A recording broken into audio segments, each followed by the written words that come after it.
Oi, hoje eu quero contar pra você que quando eu conheci meu marido, eu tava na minha melhor forma física.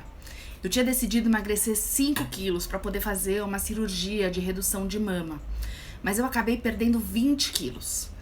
Pra emagrecer e chegar no meu corpo dos sonhos, os 59 quilos e 18% de gordura corporal, eu malhava 3 horas por dia, 7 dias por semana. Eu acordava às 5:30 da manhã, fazia 2 aulas de spinning na sequência, depois eu fazia uns 500 abdominais e por último, de vez em quando, ainda pulava uma cordinha.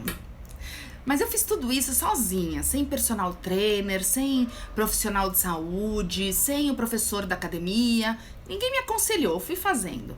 Não sabia se o que eu tava fazendo era bom pra minha saúde ou não. Eu não tava preocupada com o futuro e fui fazendo. Bom, eu não fazia musculação, eu não mudei a minha alimentação, eu não deixei de comer fast food e nem de tomar litros e litros de refrigerante por dia. Claro que eu perdi peso, né? Eu gastava muito mais caloria do que eu comia. Mas isso não tinha como ser sustentável, né? Não tinha como durar. Óbvio que a hora que eu parasse de fazer exercício, eu ia engordar. Bom, ao mesmo tempo que eu comecei a namorar, eu também comecei uma segunda faculdade. E o tempo que eu tinha pra ir pra academia foi diminuindo.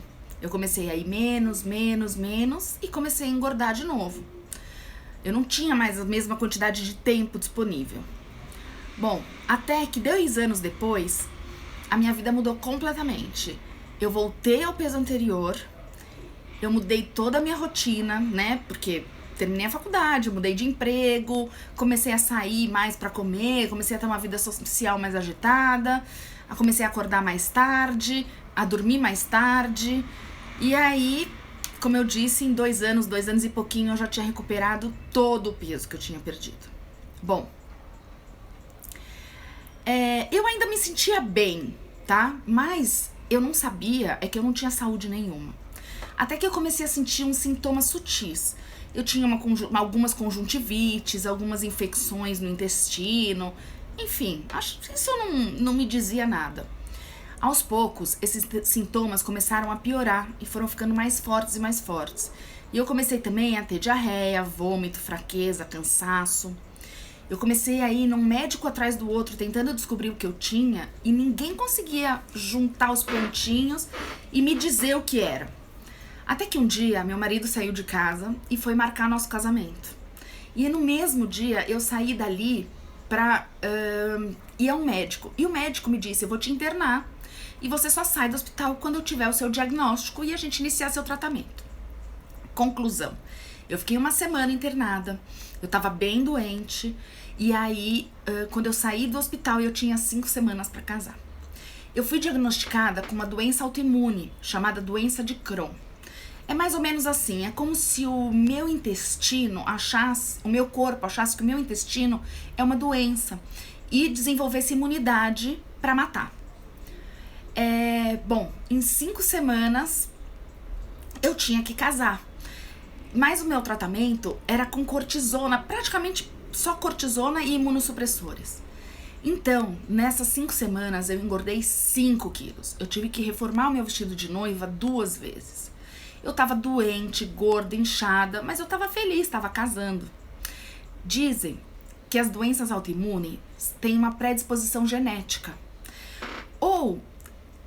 Mas que mesmo apesar da predisposição genética, a gente sempre tem um fator emocional que desencadeia, que dá aquele clique. Eu fiquei pensando, eu não tenho nenhum grande trauma, não tenho nada muito específico, eu já faço terapia há tanto tempo. Eu não sei o que é que eu posso ter de trauma, enfim, pra chegar ao ponto de que o meu corpo ataque a mim mesma, né? Porque eu tô me punindo por quê? E não consegui achar por quê. Depois eu comecei a pensar que talvez aquela doença pudesse ser um castigo. Sabe essas coisas que a gente fala, é castigo de Deus, eu fiz alguma coisa. Mas também não tinha feito nada de ruim, não matei ninguém, não roubei ninguém, não saí batendo em ninguém na rua. Então, não podia ser assim um castigo, né? Mas aí eu percebi que sim, que a doença era sim um castigo. Mas era um castigo de Deus como pai e mãe. Sabe aquele castigo, assim, dado com amor, pra gente crescer, pra gente virar uma pessoa melhor? E aí, eu descobri que quanto antes a gente percebe isso e entende tudo isso, mais rápido a gente amadurece. E foi aí que eu falei, vou aceitar esse castigo e vou aprender com essa lição. Bom, voltando um pouquinho na minha história, quando eu casei, então, eu logo viajei de lua de mel, fiquei uma semana fora. E nessa uma semana que eu fiquei fora, eu engordei mais 10 quilos. Já eram 30. Eu engordei tanto na lua de mel que eu precisei sair pra comprar uma roupa pra poder entrar no voo pra voltar pra casa. Não tinha nada que me servisse. Eu não conseguia voltar, né?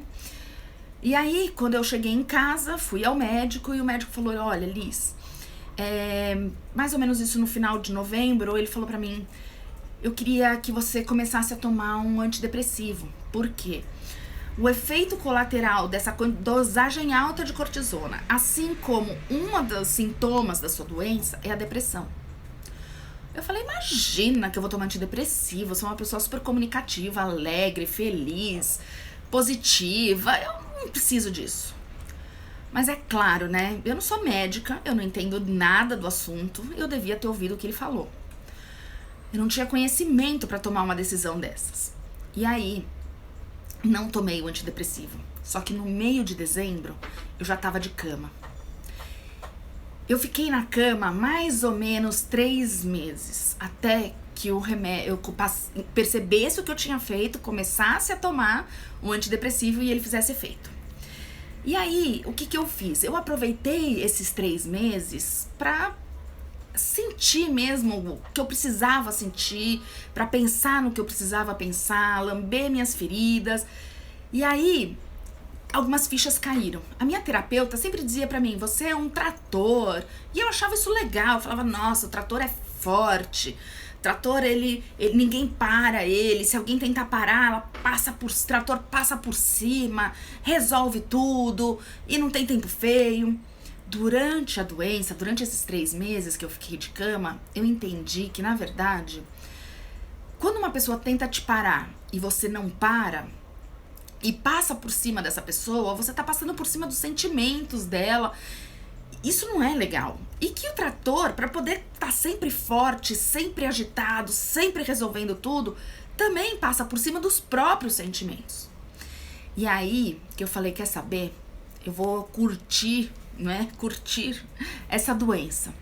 Eu vou lamber minhas feridas, eu vou me respeitar, eu vou me cuidar com amor, eu vou entender que eu mereço e tenho direito a tirar esse tempo pra mim, eu vou assistir as séries que eu quero assistir, enfim. Bom, lidar com todo aquele sentimento novo que eu nunca tinha lidado, que eu tinha congelado, não foi fácil, vocês devem imaginar, anos e anos de sentimento pra baixo do tapete. Conclusão. Eu comecei a comer os sentimentos, eu comecei a comer todas as minhas frustrações, e aí por mais que eu parei de tomar os remédios, eu não conseguia emagrecer. Nada me fazia emagrecer. É normal, acho que a maioria das pessoas faz isso. Quando não sabe muito bem lidar com sentimentos, a gente desconta na comida, né? Mas isso traz pra gente consequências, né? Bom, e mesmo sem cortisona, aqueles 30 quilos, não ia embora de jeito nenhum. Pra não mentir, eu perdi 10 e os outros 20 ficaram. Aí, quando eu fiz 32, 33 anos, eu comecei a tentar engravidar. E os médicos não sabiam, eu não conseguia. E os médicos não sabiam por quê. Não achavam nenhum problema em mim, não achavam problema no meu marido. Nós ficamos 5 anos tentando engravidar. Foram muitas tentativas, a gente fez tudo que você possa imaginar. Até que um dia um médico chegou pra mim e falou, Liz, se você não emagrecer, você não vai engravidar.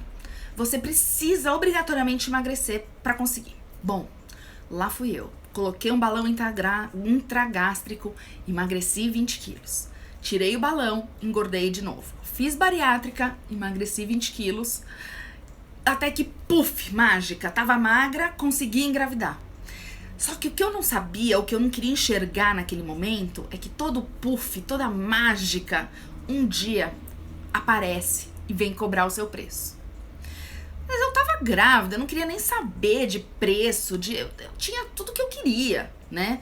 Tudo, gente, 5 anos tentando engravidar. Na hora que eu engravidei, eu não queria saber de nada. Eu tava magra, eu tava linda, eu tava grávida, pra mim tava tudo lindo. Bom, meu cabelo começou a cair um pouco, fui lá e cortei. Minhas unhas começaram a ficar fracas, eu fiz unha de gel. Comecei a sentir uma fraqueza, falei, vou tomar umas vitaminas, grávida tem sono mesmo. Tava me enganando. Eu engordei 1 quilo só na gestação. Alguém acha que isso pode ser normal? Uma grávida ganhar 1 quilo em 9 meses, 10 meses? Pois é, eu tava achando lindo. Bom, quando a Clara nasceu, eu descobri que mágicas não existem, né? Eu me entreguei de corpo e alma à maternidade. Eu respirava, eu dormia, eu sonhava, eu vivia a maternidade em tempo integral. Assim como acho que todas as mulheres fazem quando dão à luz. Só que em vez de ter uma licença maternidade lá de 4 ou 6 meses, a minha licença maternidade durou uns 10 meses, porque eu não estava trabalhando, né? E aí eu não comia direito, eu não dormia direito, eu não fazia ginástica. E é óbvio, né, que o que aconteceu? Até a bariátrica, que parece ser uma solução mágica, não é mágica. No dia do aniversário de 1 ano da Clara, eu já tinha recuperado os 20 quilos que eu perdi com a bariátrica. Eu já tava pré-diabética de novo, eu já me sentia cansada de novo, eu já tava sem fôlego. E eu não tirava mais foto. Sabe aquela história de melhor evitar tudo que engorda? Então eu não tiro foto, eu não subo na balança, eu só uso roupa larga, né? Então, eu fui descobrir da pior forma possível que focar num único ponto da nossa vida não dá certo, independente de qual for. No meu caso foi a maternidade. Mas tem várias outras opções de você focar numa coisa só. Eu tenho uma grande amiga que diz o seguinte, que é da natureza do ser humano viver em equilíbrio. Tanto que quando a gente sente uma tontura, uma vertigem, alguma coisa assim, a gente percebe que a gente tá doente, que tem alguma coisa errada. Então, esse equilíbrio é tão importante que ele se expressa também na parte física e não só na parte emocional. Mas a gente precisa ter equilíbrio emocional, físico e financeiro. É claro que a maioria das vezes a gente vai direcionar um pouquinho a mais para aquilo que a gente gosta mais. Eu sempre vou ser mãe em primeiro lugar. Mas quanto mais eu conseguir equilibrar a minha vida profissional, o meu casamento, meu relacionamento com meu pai, meu relacionamento com as minhas amigas, melhor, né? Na prática, não adianta você ser uma profissional excelente e ficar doente. Não adianta você ter um corpo maravilhoso, uma saúde linda, ter tudo de bom e ter uma carreira fracassada, né? Porque aí você também tá com a autoestima baixa. Não adianta. Carreira estagnada, casamento falido, isso tudo é sinal de que alguma coisa tá errada, né? E só você se conhecer de verdade, só o autoconhecimento verdadeiro é que vai poder te mostrar o que é que está em desequilíbrio e como que você vai resolver isso, entendeu? Você tem que saber que tem que investir na sua vida para alcançar equilíbrio. Eu vou falar mais sobre como conseguir isso em outros vídeos, tá bom? Vejo você em breve.